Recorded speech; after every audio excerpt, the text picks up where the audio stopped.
গ্রাহক সেজে ঢুকে রাষ্ট্রায়ত্ত ব্যাংকে তাণ্ডব, ম্যানেজারের মাথায় বন্দুক ঠেকিয়ে লুটপাট, চাঞ্চল্য হুগলির ব্যান্ডেলে। মঙ্গলবার দুপুর 12:15 ব্যাংকে গ্রাহকদের লম্বা লাইন। প্রত্যক্ষদর্শীরা জানিয়েছেন, এমন সময় গ্রাহক সেজে ব্যাংকে ঢুকে 9 দুষ্কৃতী।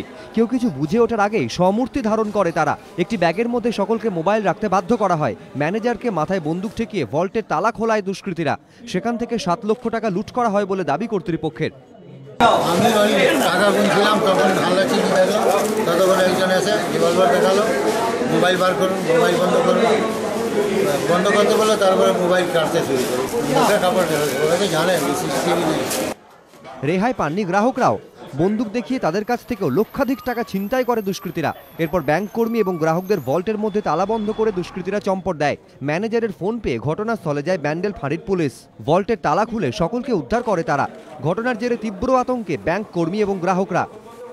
প্রত্যেকে ওরা ম্যান মার্কিং করেছে, প্রত্যেকের পিছনে একজন করে লোক এসে ধরেছে, বন্দুক দিয়ে ধরে সবাইকে নিয়ে এক জায়গায় বসিয়েছে। বসিয়ে ক্যাশিয়ারকে আর ম্যানেজারকে নিয়ে গিয়ে স্ট্রংরুমে গেছে, গিয়ে চাবি দিয়ে খুলে যা ক্যাশ ছিল স্ট্রংরুম থেকে বার করেছে, ক্যাশে যা ছিল সব নিয়েছে। কারো হয়তো ওই ম্যাগজিন, কারো হয়তো দেশি পিস্তল নিয়ে সব পাবলিককে বলে সব এখানে আসুন, এখানে আসুন, কোঅপারেট করুন, নালগুলি করুন বলে সবাইকে এখানে নিয়ে আসলো, নিয়ে বসিয়ে দিয়ে বলে হাত উপরে তুলুন সবাই।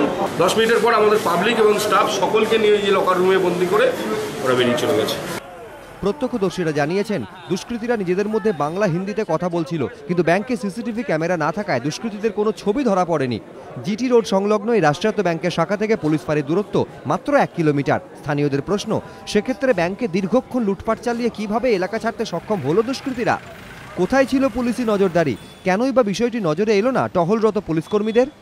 সৌরভ বন্দ্যোপাধ্যায়, এবিপি আনন্দ, হুগলি।